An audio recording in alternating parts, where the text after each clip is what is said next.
Takaichi's economy in Japan is struggling as their hawkish position against China is costing Japan dearly. Sane Takaichi completely destroyed diplomatic relationships between Japan and China as she crossed a line that even the most crazy Japanese prime ministers wouldn't cross and saber rattling about Taiwan. Sane Takaichi claims that Japan will get militarily involved if China reunifies with Taiwan, violating the One China policy, which maintained a global order. Even NATO and the United States acknowledges that Taiwan is part of China, but neocons engage in strategic ambiguity to trick Western populations and to provoke China. And China had enough with the right-wing neocon scum in Japan violating their sovereignty, and they are making Sane Takaichi pay for her comment. China has banned the export of rare earth minerals to Japan while greatly halting tourism, which is a key backbone of Japan's economy. Fam, China is so mad at Japan right now that they took back their pandas, fam. On top of all of this, Sane Takaichi plans to cut social spending in order to remilitarize Japan. So ordinary Japanese working class people are being harmed because of Sane Takaichi's deranged neocon worldview and the fact that she's a puppet to the United States. Do you guys notice the pattern of Western satellite leaders sacrificing the quality of life of their own people in order to serve neocon interests in the United States? Hey, but congrats to Takaichi, I guess, because she just won the recent election in a landslide. Which isn't that impressive to me, to be honest, because Japan is a deeply undemocratic society where they had one ruling class party for nearly 80 years. Isn't it the same thing that the West criticized China for? Xi Jinping and Vladimir Putin is standing in solidarity with Iran as Russia and China stages trilateral military exercises with Iran in the Straits of Hormuz. This comes as Iran is preparing for an incoming strike by the United States that may come as early as this weekend. This is going to be a massive disaster, even more so than Iraq. Iran is a massive country, and they've been preparing for this United States-Israeli aggression for years now. Earlier this year, Russia, China, and Iran signed a strategic pact meant to counter United States aggression and their use of unilateral sanctions. Russian Foreign Minister Sergei Lavrov also made it 100% clear that there will be dire consequences if Donald Trump proceeds on his attack on Iran. The battle lines for World War III are being drawn right now, led by United States aggression. Meanwhile, Americans are distracted, following irrelevant culture wars, and promoting and fighting over the red-blue game. Quick question. Can anyone in a coherent way explain to me how a war with Iran that may trigger World War III even benefits Americans in the first place? We are about to destabilize the entire world on behalf of Israel once again. Meanwhile, Americans are just quietly accepting it like obedient goy cattle. What's poppin'? My friends, my family. Welcome back. You guys know I'm always in the lab cooking. Unfortunately, the United States is like a goy cattle farm where I can't even believe people even watching the Olympics with everything going on right now. That goy slop. We got World War III on the horizon, battle lines being drawn on that. And what's crazy to me is how the ruling class, they're not even trying to make the argument like why we should go to war and how it would benefit the American people. Not even trying. Like, back in the day, they would at least give some bullshit about how the war on terror is important because they want to take American freedoms away from you. Not even anything like that. It's straight up to strip any deterrent on the state of Israel. We have people, and I guess like no one is buying this, but this is what it's like when you live in a capitalist dictatorship. No one has to say, we're going to war for Israel. What are you going to do about it? Square up. And to be clear, no explanation to the American people on how this benefit us at all. It's about stripping any deterrence away from the state of Israel. Look what they're doing to Lebanon right now. Look at what they're doing to their neighbors occupying Syria. They have violent Israeli settlers that are attacking and killing people in Lebanon right now. You have Israel that's spitting in the face of the UN international law once again as they completely annex the West Bank. You guys know that they murdered an American citizen in the West Bank, and no messages of condolences by the United States government. Look at this. Israeli settler kill another teenage U.S. citizen in the occupied West Bank, not even making news. No one else is covering this. Because Israel feel more emboldened than ever because obviously both heads of the empire are complicit with the actions of one another. Biden giving Israel complete impunity when it comes to murdering journalists and engaging in genocide. It completely warped and twisted the minds of Israelis even more because now they know, like, all right, international law is not shit. People have been brainwashed by pacifism. We have the left in the United States have been brainwashed by Jewish supremacy. So a lot of them are condemning the resistance, like Dr. Cornel West. Bro, fam, you guys know I saw Dr. Cornel West last night. He was on Abby Phillips' show because he's the suitable left, and he was explaining how Islam is being bastardized in Iran. They're using Islam as a way to suppress their own people. So Dr. Cornel West, the professional managerial class, they're all repeating talking points on behalf of the United States government. I really need to find that clip.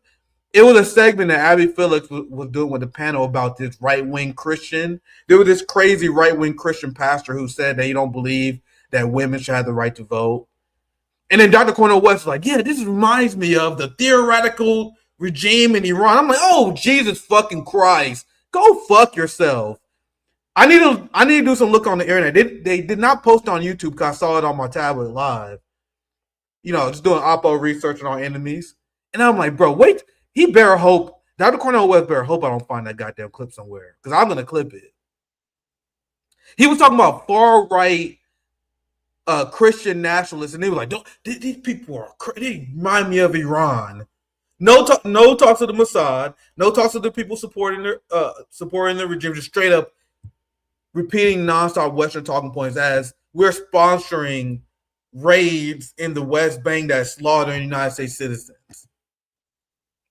You guys know they are mass attacking Palestinians in the West Bank during Ramadan? There was some Israeli politician who explained. I wonder if I can find this clip. I just saw it on X not too long ago. He was explaining how they love to kill Palestinians in Ramadan because that's when they weak. You guys see this shit? Israel blocks Palestinians from attending Ramadan Friday prayers.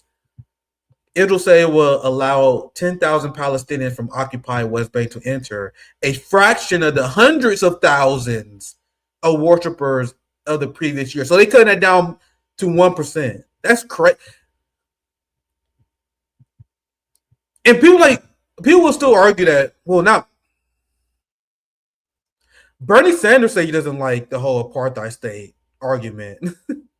You have the liberal Zionists who resist that. But how can you have complete control of a people and then people believe this is legal? This is a direct violation of international law. And the crimes we're seeing in the West Bank is exactly why Palestinians have unapologetic right to resist their criminal occupiers. That's why the war in Iran is so crucial. And the fall of Hezbollah doomed the Palestinian people. It doomed the entire region of the Middle East because you got Mike Huckabee, you got Lindsey Graham. They're openly saying that they believe that Israel should just establish the Greater Israel Project and take the entirety of the Middle East. That's what happens and that's the goal of the neutralization of the Palestinian resistance, which the professional managerial class left, like Dr. Cornel West, wants to see happen. They want to see the Palestinian resistance defeated. Remember, Dr. Cornel West condemned Hamas. Zohran Mamdani wants nothing more than to see the Palestinian resistance defeated. Think about all the sellout liberal Zionists like Mehdi Hasan, Al Jazeera, who supported, I gotta find this clip. They supported the Syrian revolution, despite the fact that Assad was a pipeline for the Palestinian resistance, which he unapologetically supported. And the same professional managerial class scumbags like Dr. Cornel West, Zohran Mamdani's wife was a big Free Syria Mossad operative, or at least a useful idiot, I should say. And now, like, Donald Trump was openly bragging. I'm trying to see if I can find it. I'm pretty sure I tweeted about it. Where Donald Trump just openly said, like, yeah, I installed the leader in Syria. Oh, here it is. Here's my friend David. You guys know my hotspot brother David. Here's Donald Trump. Donald Trump on Jelani, just openly admitting that he appointed him here. Different topic, and so I don't want to spend a lot of time. But all I can say is that the president of Syria, who I essentially put there, is doing a phenomenal job. He's a rough guy. He's not a choir boy. A choir boy couldn't do it. But Syria is coming together, really coming together well. And thus far, he's been very good to the Kurds. So Mehdi Hasan, Al Jazeera, Shahid Bolson, the list is endless, fam, of all the people who cheered on the Syrian revolution. I'm sure Dr. Cornel West did. I don't have any evidence of that. Can you guys hear that? I did not realize I had that on this angle. Yeah, the pro-war left. And I'm going to war with these people because, as I said before, you guys know, I'm not like I don't have like, these people have way more influence on the left in the United States, and that's why we've been led down a cliff. We're going to get to Zohran Mamdani here very soon, and all the people who realize I was right about him. And I got to do this segment about Zohran Mamdani and his progressive police state that he's building in New York. The fact that he's cutting budgets for libraries. I got to show you guys how the Bernie industrial complex lied to the left in the United States, because all the channels who uncritically promoted Zohran Mamdani and lied to their supporters as if he's going to accomplish any of his agenda, when he said explicitly he's not here to wage class war against the landlord class, against the Democratic Party. I'm going to be the only one who break down his record, because all these people, all the YouTube channels who promote him don't want their audience to know that they led them off a cliff once again. So we're going to get to you here soon, but first, you guys know I got to cover geopolitics, some real hard-hitting substantive news. But don't get me wrong, I 100% believe my takedowns on Zohran Mamdani and Bernie is extremely important, because it's crazy to me. The Zohran campaign, you guys saw my coverage. I was damn near in depression. Like, I couldn't believe the amount of people who was falling for it. I couldn't believe the people, even I have friends who was falling for Zohran. And I'm like, bro, you guys gonna make me go harder on him, because how are you guys not seeing everything I've seen? Zohran Mamdani has no plans to force the Democratic Party to raise taxes on the rich, which is a crucial part for him to implement his agenda. So then I told people, like, hey, man, how's Zohran Mamdani going to fund his programs? How is he going to get any of these agendas to pass without an organized class war effort? None of them had any answers. They're like, Nick, you're ruining our brunch. You're ruining our toxic positivity around Zohran Mamdani. And it did a good job boosting their channel. I didn't ride the wave, because I'm not here to mislead the working class. You know what I mean? But we'll get to him very soon. But this left has done unspeakable damage to the victims of United States imperialism by justifying and legitimizing the assault on the Palestinian resistance, like Dr. Cornel West, Bernie Sanders, and Zohran Mamdani does. Bernie Sanders made it clear that he wants every single person who sign up and fight for Hamas, he wants them to die, fam. These people, they mourn dead Palestinians, but God forbid they ever get a victory on the battlefield. That's why Zohran Mamdani condemned Hamas. That's why Bernie Sanders continued to condemn Hamas. The only role that the Palestinians have in the mind of these Jewish supremacists, brainwashed, fake United States progressives is to die and get sympathy for them so they can build their careers off the bodies of Palestinians. And people are like, Nick, don't you know that they're not allowed to support the Palestinian resistance? Because, Nick, that may harm their career. You gotta see why I'm like completely detached from the United States left. They can go fuck themselves. These are arguments that these people legitimately make. They're like, Nick, come on, man. You can't expect Zohran Mamdani to tell the truth about genocide and apartheid. Don't you know he wants to accomplish his dream of being mayor? Why the fuck should we care? The only thing we should care about is the truth. But the professional managerial class is willing to distort the truth on behalf of the United States empire because they care about social climbing. And then they condemn anyone who part of the working class who don't want to climb this ladder like I don't. And then they're like, oh, come on, Nick, you being a wrecker. You being a wrecker for his career. And all the professional managerial class scumbags who want a job in his cabinet, who want to be able to rub off of Zohran's credibility. And that's what people like Hasan Piker does. So Hasan Piker had Bernie Sanders on, and we're going to get to that here very soon as well. Hasan Piker has Bernie Sanders on, ask him no question over his genocide denial.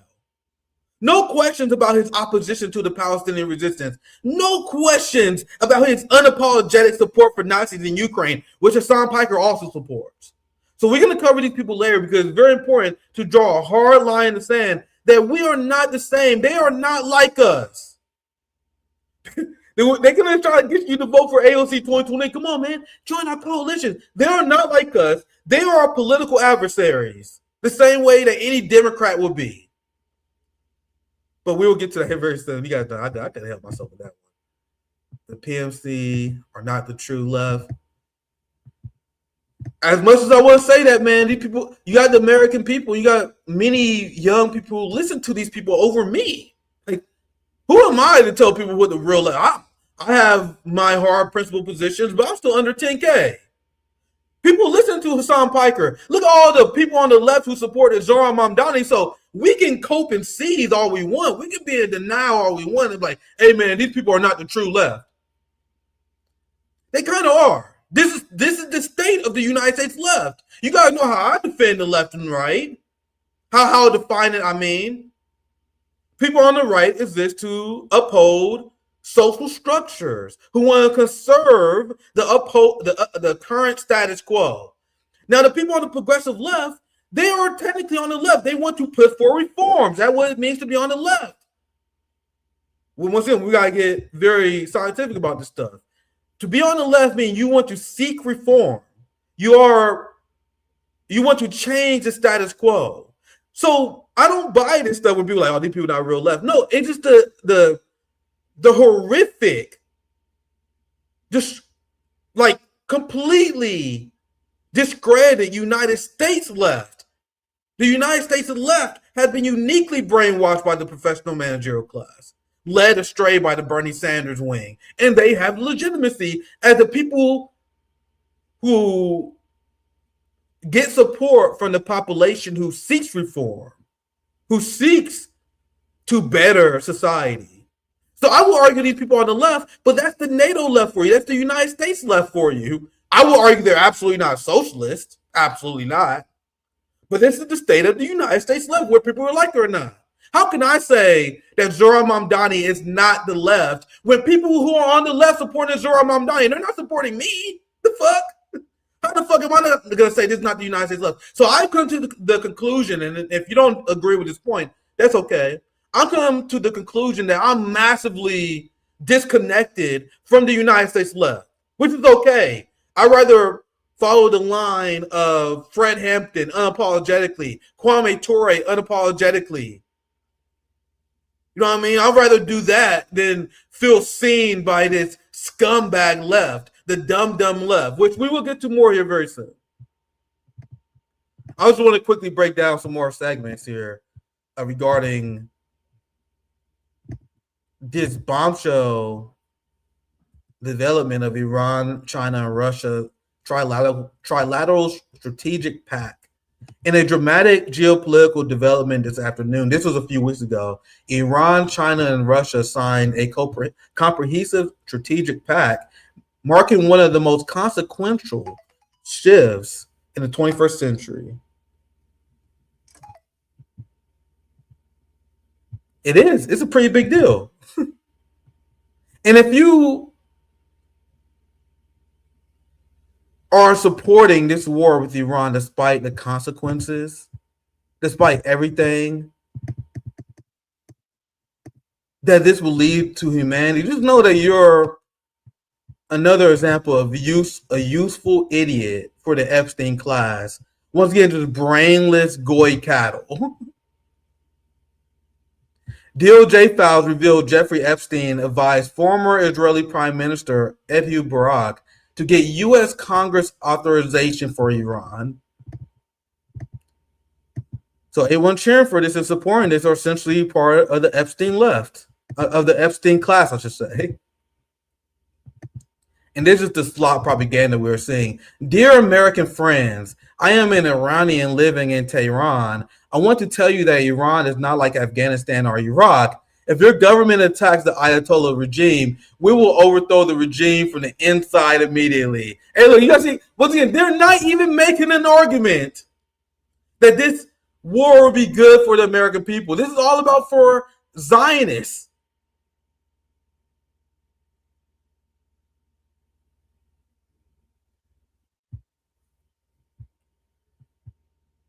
This war is not going to be long, and your tax money and the lives of your soldiers will not be at risk.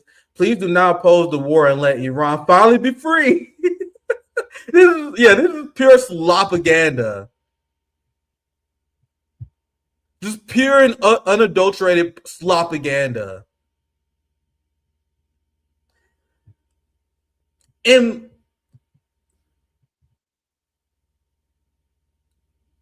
like the American media, like even the news coverage I've seen, whenever I listen to them, like, are you going to explain why we should be fighting this war? Are you going to explain this at all to me? Nope. Oh yeah, by the way, we go to war with Iran because they're a threat to Israel.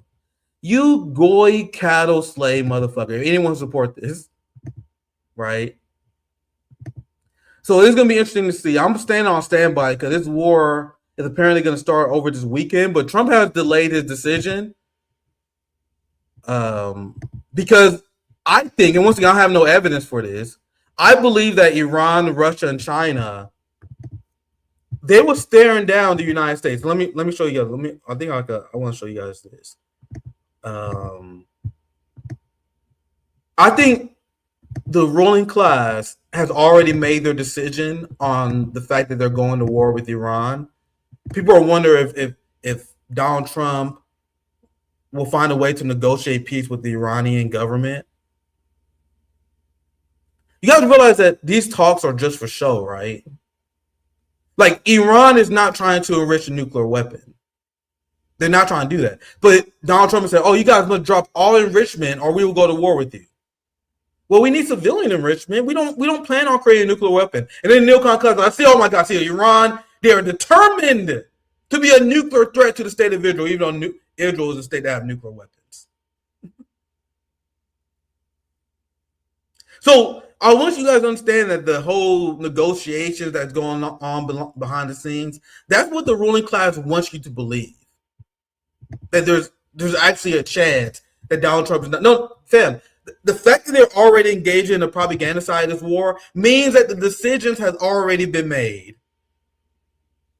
I think it's a very interesting position because Iran says they have hackers who have video evidence of Donald Trump raping children. We'll see if that's true or not because they say they're going to release it if the United States attack Iran. So that could potentially be one reason why Donald Trump is hesitating. But there are other people say on the other end that Israel is leaking embarrassing information on Donald Trump and will continue to leak more damning information on Trump and the Epstein files if Donald Trump doesn't go to war with Iran. So on one end, you have Israel that's threatening to release damning information on Trump that a lot of people think that they were doing that. Then Iran is threatening to release tapes on Trump. So Donald Trump is screwed either way. But I do believe that Russia, Iran, and China holding these drills in the extremely important Straits of Hormuz, the geopolitical consequences of what could happen. Saudi Arabia, who is full of shit in a lot of ways. I don't necessarily believe them, but they say they want to approve the United States using their air bases to attack Iran. That's how much they're opposed to this war. So there's a lot of pressure coming from the Gulf states who don't want their region to be destabilized. So I think there's a lot of consideration on this. But the Jewish supremacists run our state. And based on the media that I've seen, based on the push that they're engaging in, the massive bots that they're investing in, I think it's only a matter of time before they make a massive mistake. And it's going to be a massive, massive game-changing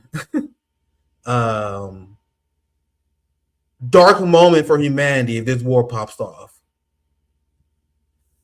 And if China and Russia doesn't do anything, they don't do anything to defend Iran, they really fuck, because the United States empire and the Zionist regime, they will not stop. Like, they declared their intentions of fighting against the era of multipolarity using genocidal violence. So we really need the global majority to get the shit together, which with these military agreements, Putin come to the side of Cuba. There's good developments on that side, but we need more. And I say that on behalf of the global majority. There needs to be a unified front, and a lot of people are beginning to understand that. So with that said, I want to get to our second story here soon, but let me take let's get to our second story because I don't have 3 hours tonight like I did the other day.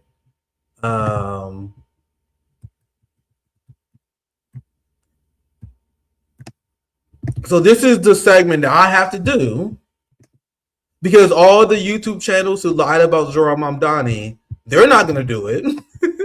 They don't want the audience to know that they misled people about Zohran Mamdani, that they threw the Palestinian resistance under the bus.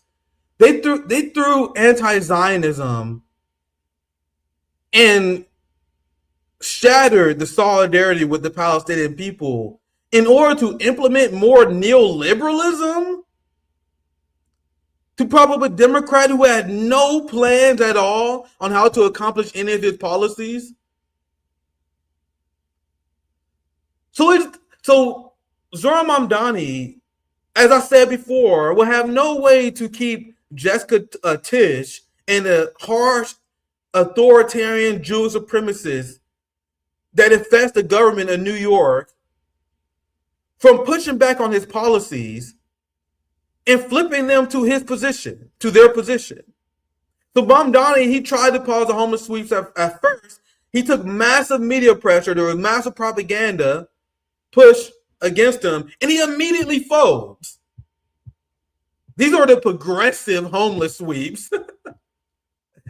Zohran Mamdani also released his budget. I explained this before, how he cut funding for libraries.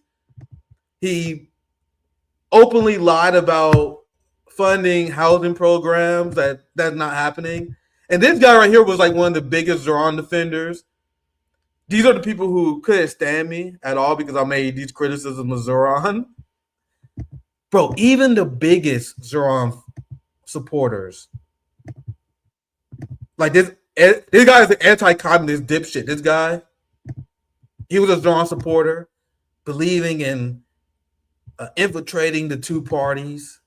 Even they are saying, bro, holy fuck Zohran Mamdani. Like now they're willing to say it. Look, piece of shit. And we did warn them. We warned you about Mamdani. This from the RBN account. I'm not sure this account supported Zohran Mamdani. I'm not sure. But they explained this is actually disgusting from Zohran Mamdani. I can't lie. My expectations were low, but I never expected him to act like this. Why? Why wouldn't you expect him to act like this? Is there a historical precedent for him not acting like this? Like, we just seen AOC. Like, we just seen Jamal Bowman. We just seen Ilhan Omar support NATO. Where is the precedent for a progressive Democrat not selling out?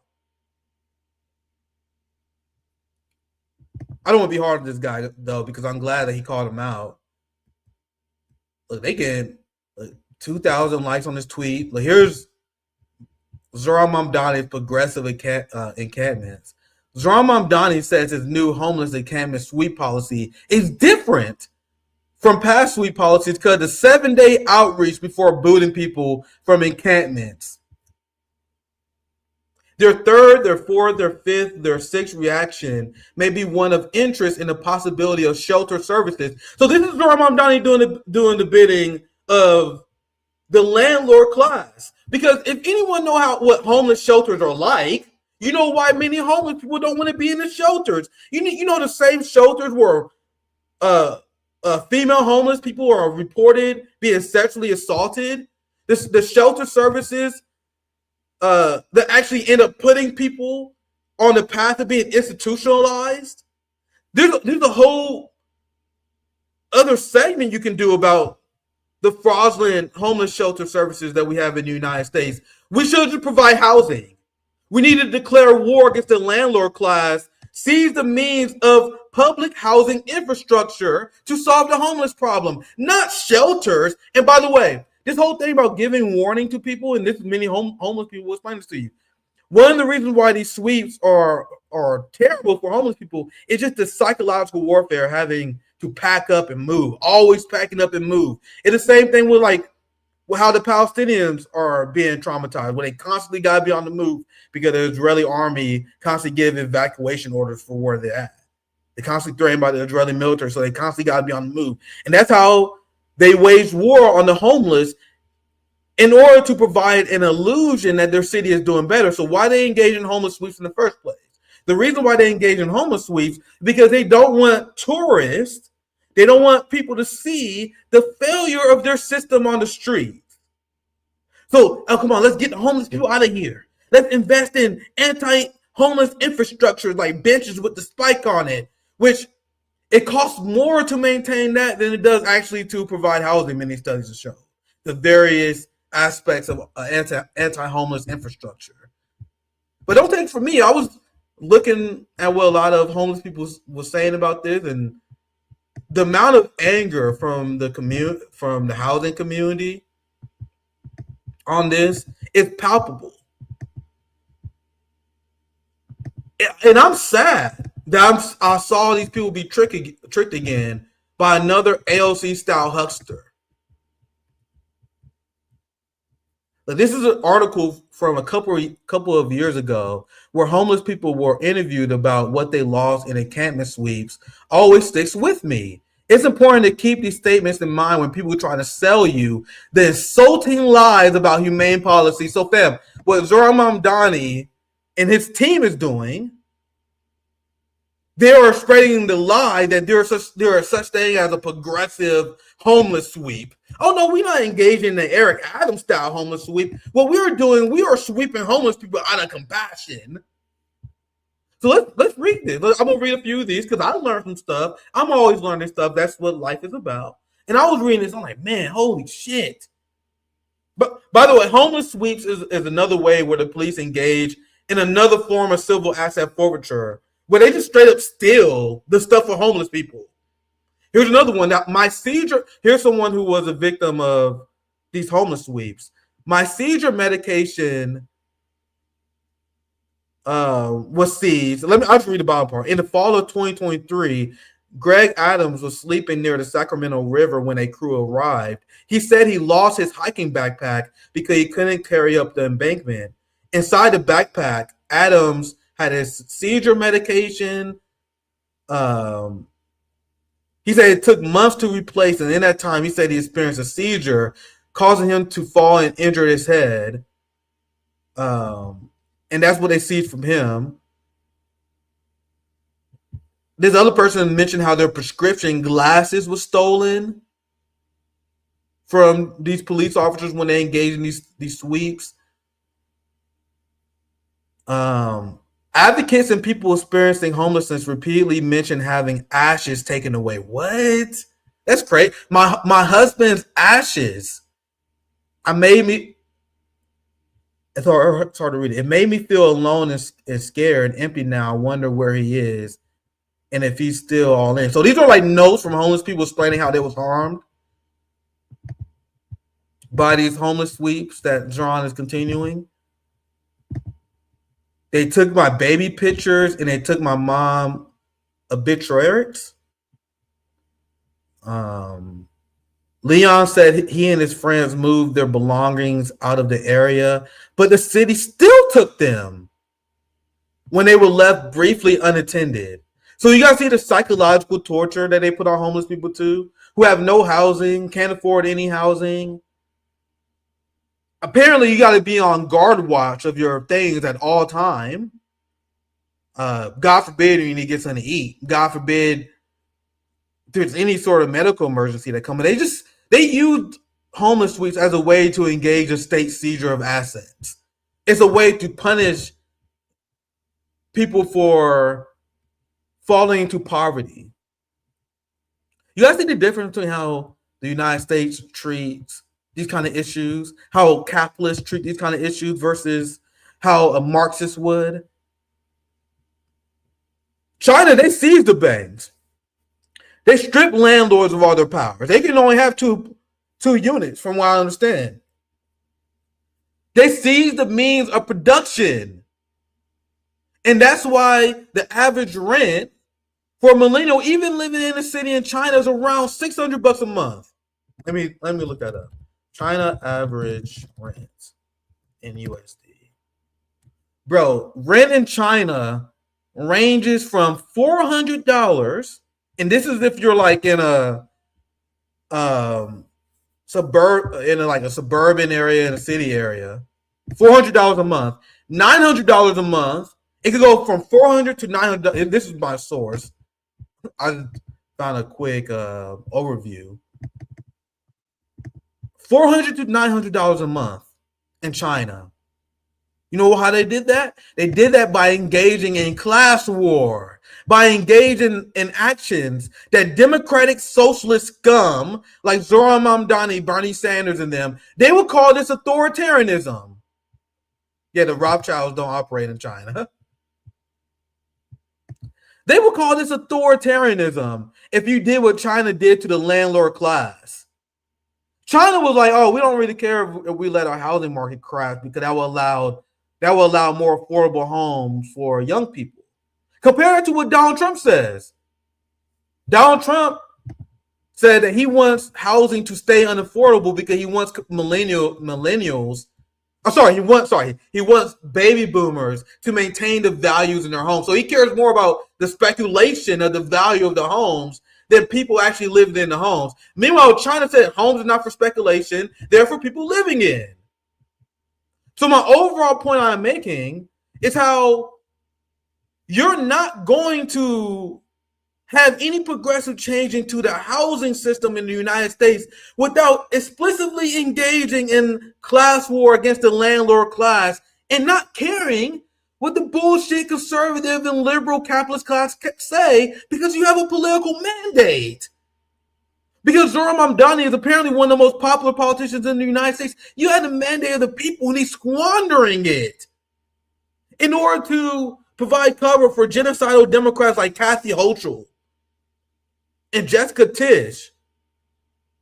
And now he is using his massive popularity and political mandate just to implement more incrementalism.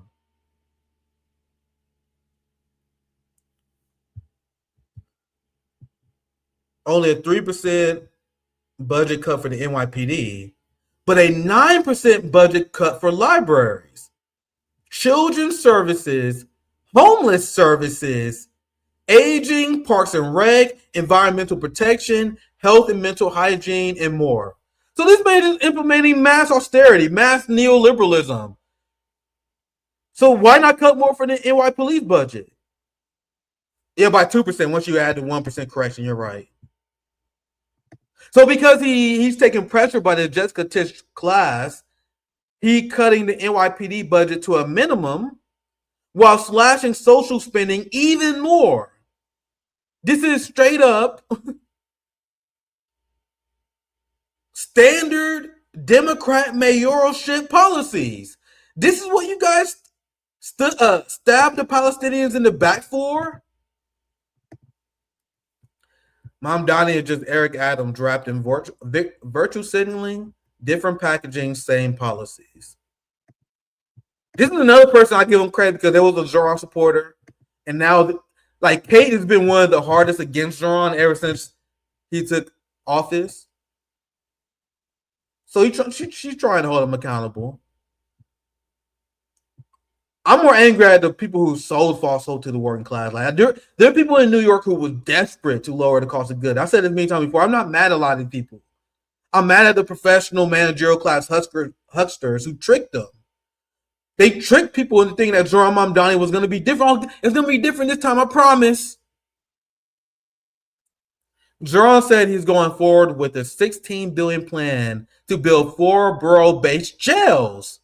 Building more jails. Over 550 times the cost of what he's cutting from the library. Might want to build 3 jails. So he's building jails and prisons as he's cutting the library budget. And that's what Kate brings up. What he's cutting from the library budget is 550 times less than what you're promoting to build in prisons. So Zohran Mamdani and the progressive left is now directly complicit in building upon the school to prison pipeline. Like, how crazy is this? Zohran Mamdani endorses the school to prison pipeline. They're cutting funding from libraries, increasing funding for prisons. Y'all motherfuckers voted for Eric Adams. A progressive Eric Adams that make you feel good. After promising reinvestment in public housing on the campaign trail, the Mamdani administration is instead backing a developer-friendly demolition and privatization plan. Here's a socialist endorsing privatization. This is a historic left fell for it award. And all the people who lied about Zohran Mamdani, look at all the Bernie industrial media complex channels. I promise you, they're not going to cover any of this stuff. That's why I got to do a segment. Because if I don't do it, there are going to be people who have no idea that this is going on. That's just the state of independent media, even on the left. I was shocked at the amount of people who fell for this. And then I knew that things was going to go sideways because even after they won the primary and it was guaranteed to win the general election, the Zohran cult still refused to criticize them. I was like, oh, you guys are cooked now because now you made a celebrity out of Zohran. Now Zohran, he don't have to face any working class pressure. The fact that the left didn't even take my advice on how to deal with electoralism drives me crazy. This is not how I operate, guys. I am post-duopoly, and I really mean it when I say that. Post-duopoly, never support any Democrat or Republican ever again, right?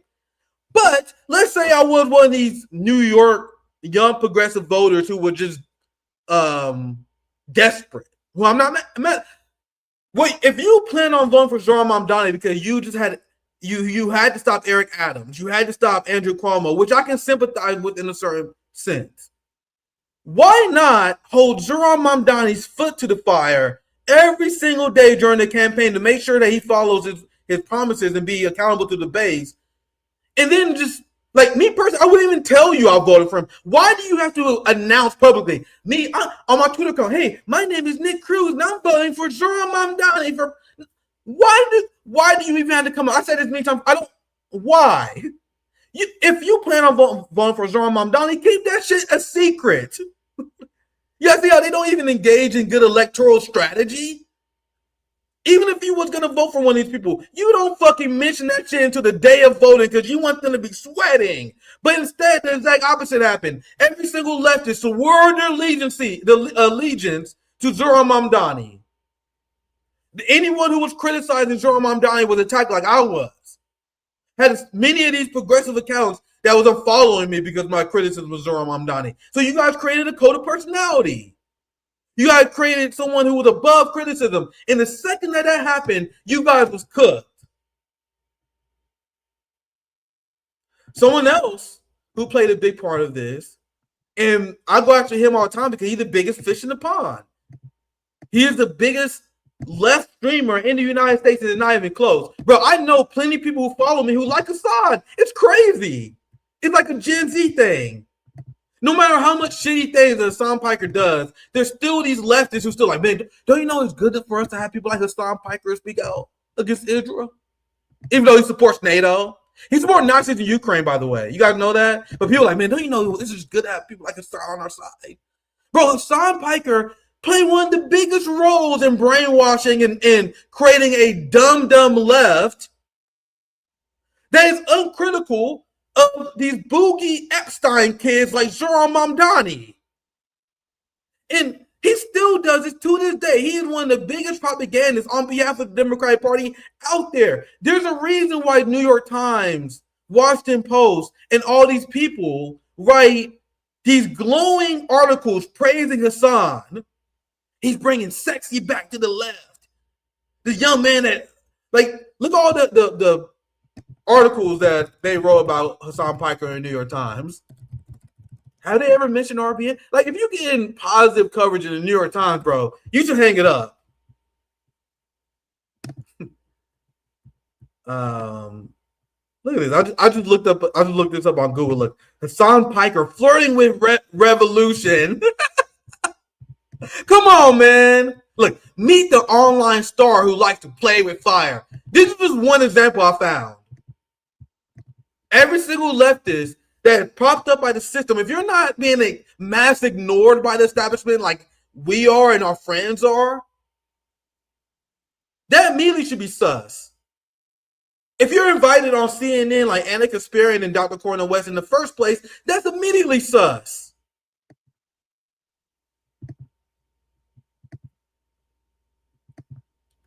So this is why they like Hasan in a nutshell. So Hasan Piker, his role, look, Hasan Piker is a member of the Epstein class. I just can't prove it yet.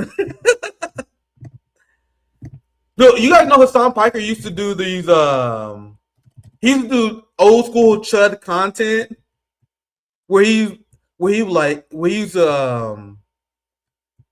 need to find this damn video. I'm trying to remember exactly how he phrased it.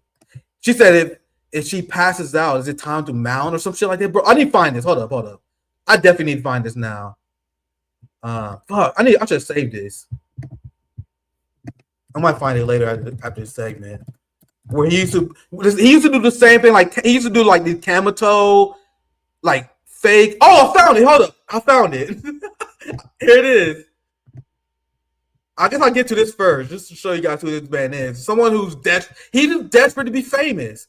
All these people are Hollywood casting people. And remember, this man is thousands of times more influential than I am. And the amount of people who actually like me, who like Hasan Piker, bro, I would never understand. I would never understand it. This is who Hasan Piker used to be before he decided to ride the progressive way. Bringing out the alpha male in you. A few things to consider when you're thinking about Lady Gaga as the top contender for Babe of the Week should be the fact that she might have a penis. The fact that Lady Gaga might have a small penis does absolutely terrify me. Here's why the 5-second rule works. Because when you start thinking for longer than 5 seconds, you're immediately not thinking with your dick and also thinking with this pesky thing up here that we like to call our brains. So once you start thinking with your brain, you're immediately going to psych yourself out. Come back again next week when we discuss the legendary question of all time. Old enough to count, old enough to mount? Question mark? Bro, what the fuck? This Epstein adjacent motherfucker. Old enough to count, old enough to mount.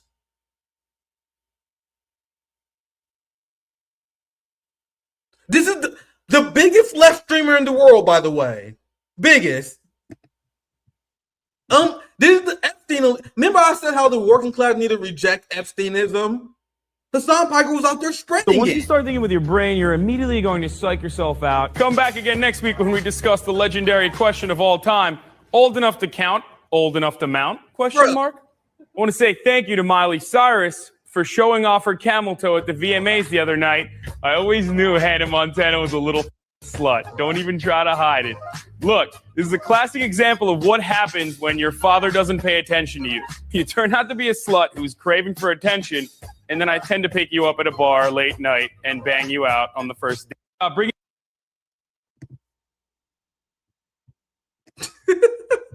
This is the guy that is held up to esteem to the point where he get interviews with AOC, Bernie Sanders. Yeah, I think a lot of you guys have seen this for the first time. Dude was straight up endorsing. Dude, that's crazy.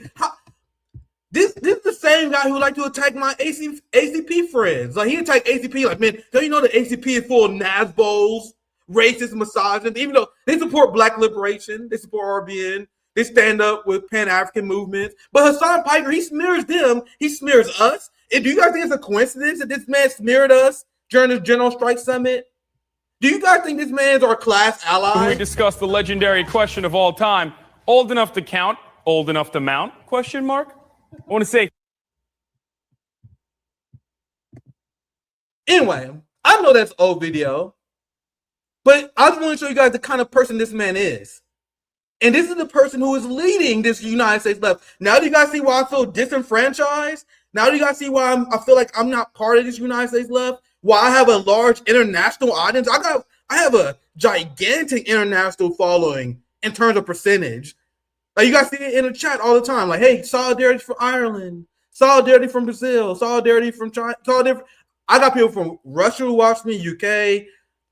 So the international left fuck with me. I got so many contacts on the international scene.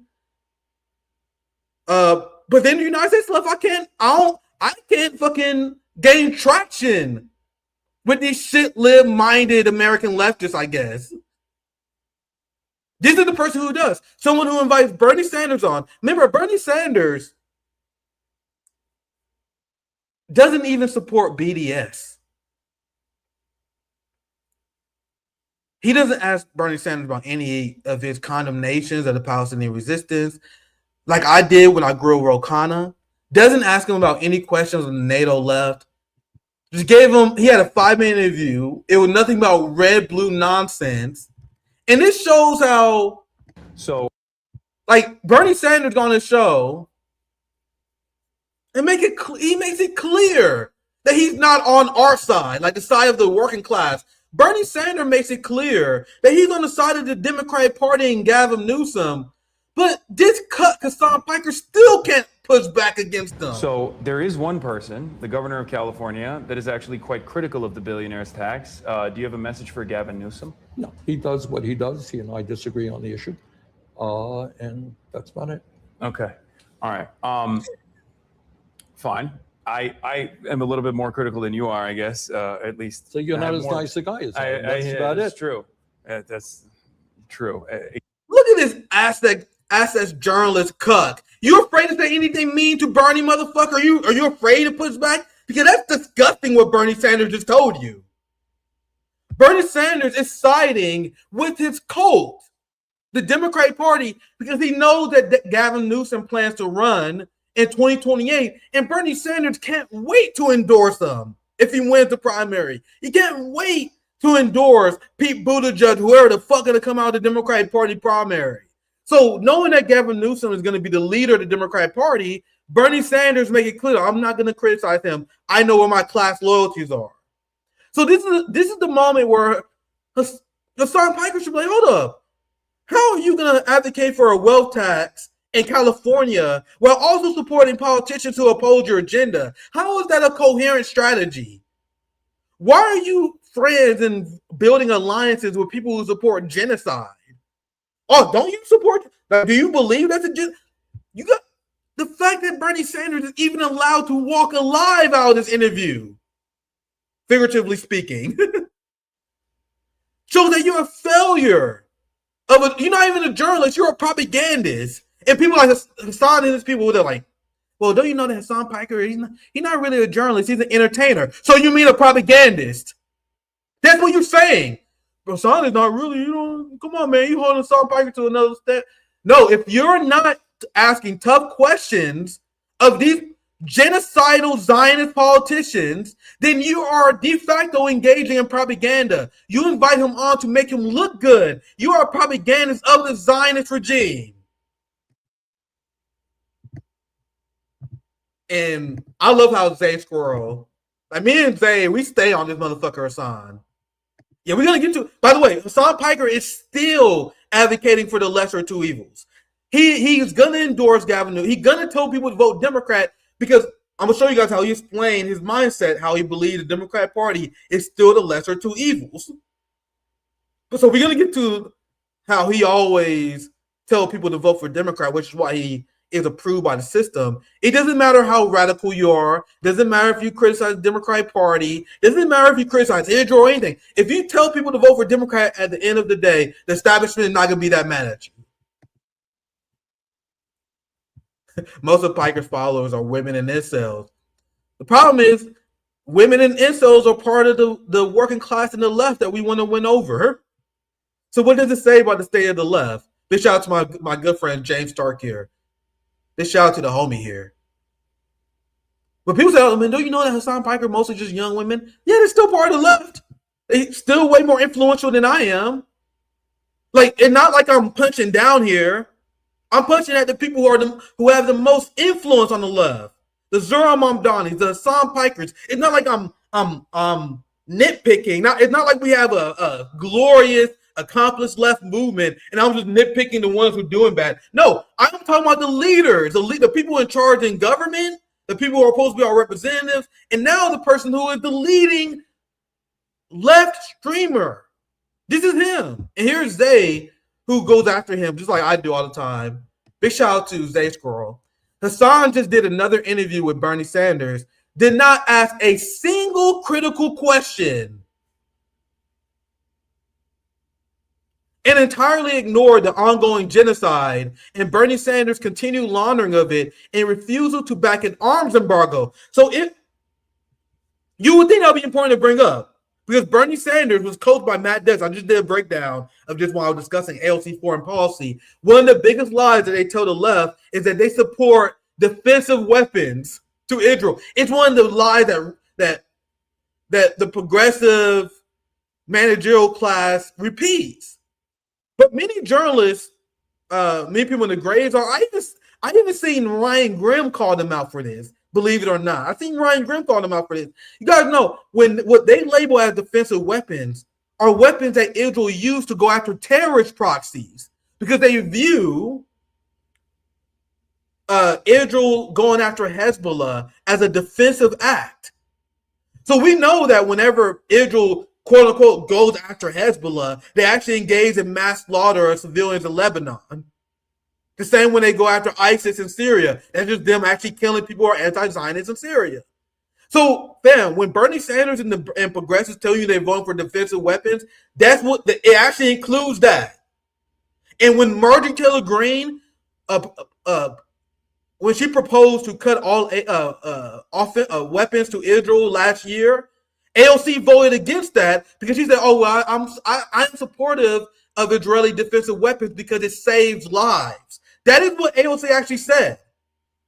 She attacked Marjorie Taylor Greene from the genocidal Zionist right, repeating ADL Matt Gaetz talking points about defensive weapons and how they save lives. People have no idea how nefarious the progressive Zionist class is.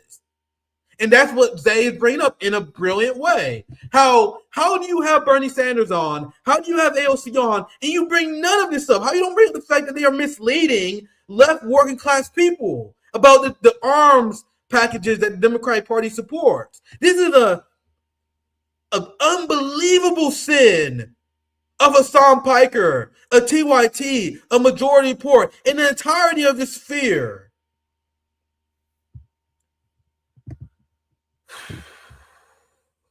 Let's continue, Zay Squirrel. This is why Hasan gets puff pieces in the New York Times and is beloved by the genocidal Zionist war criminal Patsy bros and keep getting Sanders and AOC interviews. He's a sock puppet, pure PR device for genocidal Zionist Democrats. Boy, she is. If you guys think I'm going hard, if you guys think I go hard, you guys can see what Zay say about these people. On stream, he plays this epic pseudo-radical who rants about, oh my God, we can't even elect Zionists as dog catchers. And then he sucks off Bernie Sanders, old decrepit Zionist cock. I'm quoting Zay Squirrels here. I love how Archie goes. He then sucks off Bernie Sanders' old decrepit Zionist cock constantly with interviews that would embarrass CNN in its fawning cuckery. Hasan has made millions of dollars making content LARPing as the epic anti-genocide guy. And then he won't even ask a single slightly mild critical question to the genocidal Zionist senator who has been laundering it, I mean. That's too much for him. Get the fuck out of here, you fucking scumbag huckster.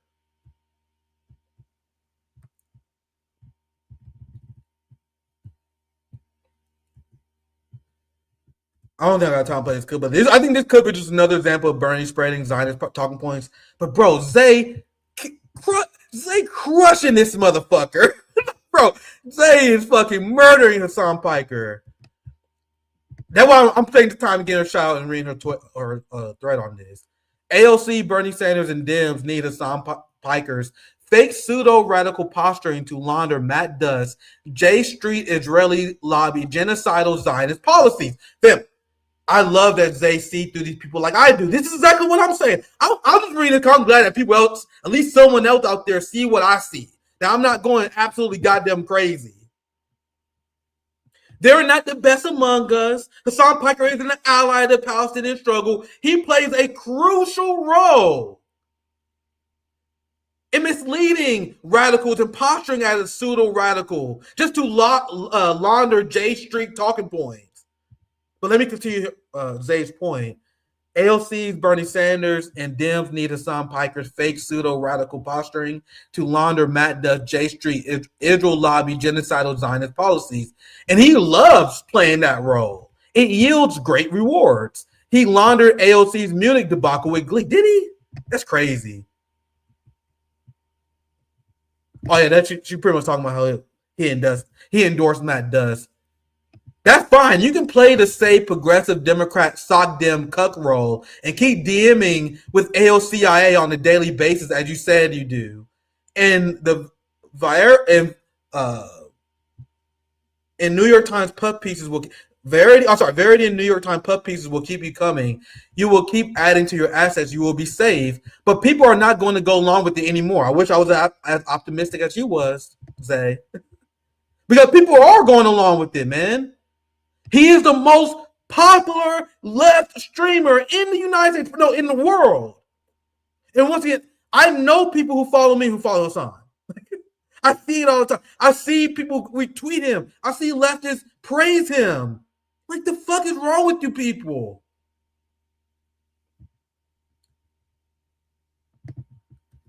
How long does she cook this motherfucker for? Jesus Christ.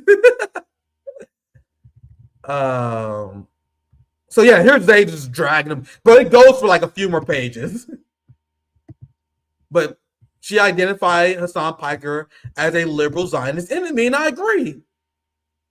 He is here to launder Zohran Mamdani. He is here to launder the progressive huskers like Bernie Sanders and Matt Duss. And he plays a very harmful role for the left. And this clip here shows exactly what he plans to do in 2028. Listen to the people that this guy who considers himself a radical socialist, a theory-reading Marxist, this is who he is enthusiastic about supporting in 2028. I'm excited to have a good primary. Who would you who's your dream ticket right now? Or I guess who do you want to see just like in the primary put up a fight? I like the candidates I like are, I mean, obviously AOC, Ro Khanna, Chris Van Hollen. Ro Khanna literally supports the anti-Semitism host and sided with Lindsey Graham and Republicans in order to crack down on anti-Semitism and free speech. AOC did as well. Ro Khanna is a ranked Zionist who unapologetically condemns Palestinian resistance. You gotta see what Hasan Piker does. Hasan Piker pretends he supports Palestinian resistance while lending credibility to people who are enemies of the Palestine movement. Anyway, I'll let it continue. I'm sorry for cutting off so early. But to me, this is a damning clip. And this is what is considered a socialist in the United States. It makes me sick. You want to see just like in the primary put up a fight? I like the candidates I like are, I mean, obviously AOC, Rokana, Chris Van Hollen. I would say those are, and then my sleeper pick, depending on how he, like, of course I love Rashida Tlaib and Ilhan Omar and stuff, but like I'm talking about like who has ambitions for higher office in general, and Summerlee as well. But as far as like the three contenders that I brought up, those are three. The dark horse is again entirely dependent on how they would design their campaign, but like someone like Jon Stewart could be interesting. Jon Stewart! I don't think he's even remotely invested in that. Bro, Jon Stewart would just do, I can't do Jon Stewart segments because I will get pulled on YouTube. But oh my God, I was so furious I couldn't do this segment. You guys know Jon Stewart had a supporter of Ravi Pavali on his show. He had a fucking monarchist on the show in order to support the Iranian revolution, the Mossad color revolution attempts in Iran. That AOC also lend support to the Mossad propaganda in Iran. Bro, this is crazy. You support Jon Stewart, the guy who supported the Nazis in Ukraine? Shouldn't be surprising because Hasan Piker himself is a NATO leftist. He brought Matt Death on to explain why the left in the United States should support Nazis in Ukraine. Now do you guys see why I go crazy? And yes, Hasan Piker fans, whenever I rightfully rip this motherfucker apart, they're like, Nick, you're just jealous of Hasan Piker's influence and reach. That's one way to put it. I'm angry. And I'm concerned at his reach. This is politics. This is not us talking about video games, growing a Twitch. It's not anything about that. It's about politics. Of course, I'm upset that this shit lib has way more influence than me. That's what it's about. It's not about jealousy. I don't give a fuck about these numbers. Why do you guys think I go live and talk about geopolitics for hours every night, even though I know I'm suppressed on YouTube? I know I'm not going to be allowed to grow on YouTube. Maybe because I'm not, I don't connect with the American working class or whatever because they're fascists or whatever. Maybe it's that. For whatever reason, it's hard for me to catch traction on the YouTube stream. But I do it anyway because I think it's important to spread Marxist revolutionary ideology. And I would do it even if I'm suppressed by the algorithm. So even if you want to label it as jealousy, it's jealousy with a purpose. I'm jealous that this motherfucker got a ton of people listening to him because he then misleads those people and get them to support a genocidal policy. So in one way, I guess it is jealousy. If you want to be a Hasan fan, you want to say it's that, yeah, I guess. But it has drastic ramifications for the working class that the fact that this motherfucker is our biggest streamer. Why do you guys think the American working class is in a dire position that it's in? Why do you guys think the United States left is in a pathetic position that it's in? It's because it's been misled by these sheepdogs, anti-intellectual sheepdogs. This is my last clip I want to play because he just go on and explain how he liked genocidal Zionist Democrats. And he also makes the argument on why we should support Democrats as the lesser of two evils. Because these liberals always get mad at him whenever he would say stuff like, I will never support Gavin Newsom. But once again, he's bullshitting because he will tell people to vote for Gavin Newsom. And he makes it clear here. For all the people who believe he's anything else other than a vote blue no matter who Democrat. Because I will always agree with you when you say the Republicans are worse than the Democrats, regardless of like the hyperbole moments or whatever that people clip to present a false narrative that I very quickly will explain. What a damning admission by Hasan Piker. He admitted that he had moments where he get emotional on stream, where he say, I would never support Gavin Newsom. He said people clip that, but I actually don't really mean that. He's like, yeah, there are a lot of clips that go around of me sounding radical, but if he actually talks to me, I will, at the end of the day, I'm going to tell him vote Democrat. Because he still believes in harm reduction by the Democratic Party in 2026. Listen to this shit liberty argument that he makes.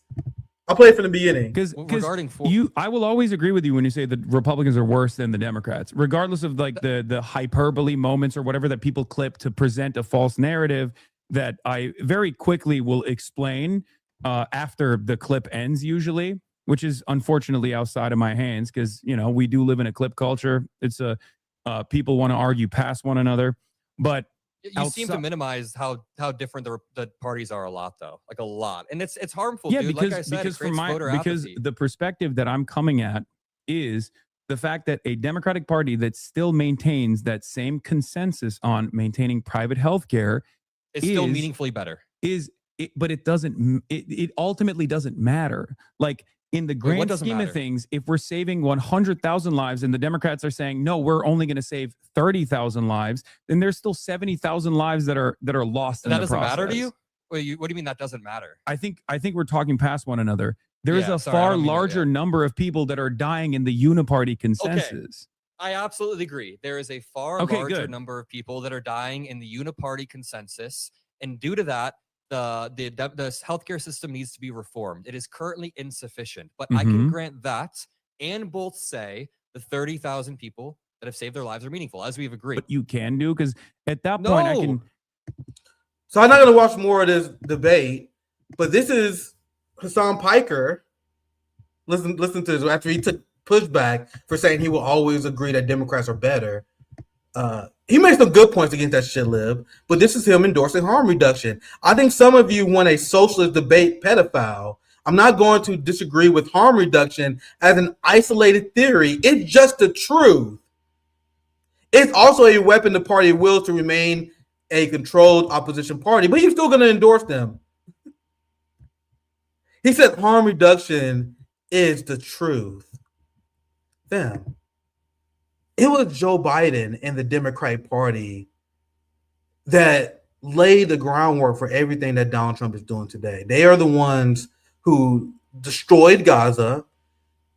The Democratic Party is the party that led to massive spikes of racial income inequality when they bailed out the banks. That was under Barack Obama, where the banks were bailed out, wealth was tanked, and corporate and the corporations was bailed out. Joe Biden deported more people than Donald Trump.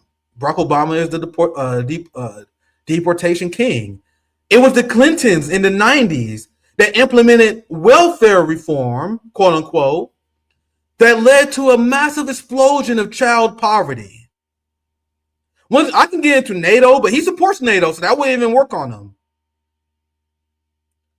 So in what universe is the Democratic Party the harm reduction party? Have you seen how they govern?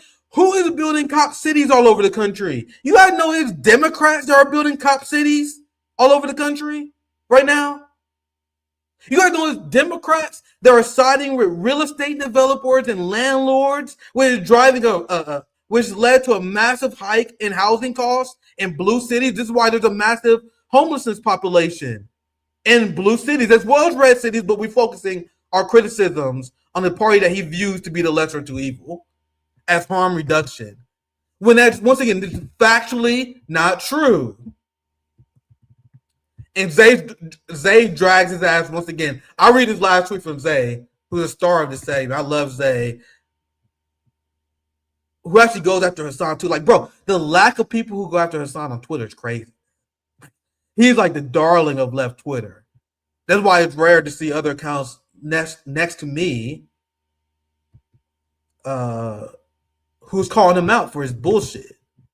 Harm reduction is an isolated theory, is not the truth. It's an incoherent bullshit even by its own standards. The claim is that there is some perfect empirical utilitarian calculus that you can do showing that you will always have to support Democrats no matter what because it leads to better outcomes. This is empirically false, and it's childishly easy to prove that it is.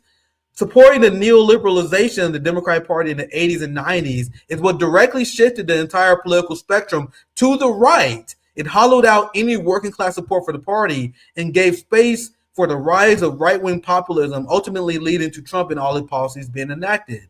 But your harm reduction as truth means I have to support Democrats' theory told you to back Clinton and every neoliberal Democrat in every instance in the past, present, and future, because your perfect utilitarian calculus machine told you they were better than the alternative. So you directly participated in the very process that led to what your own isolated theory says caused infinitely greater harm in the longer term, which is a great point. So he mentioned, like, man, this Democrats can solve. He mentioned to that white boy, he's like, yeah, Democrats cause a lot of harm in the long term.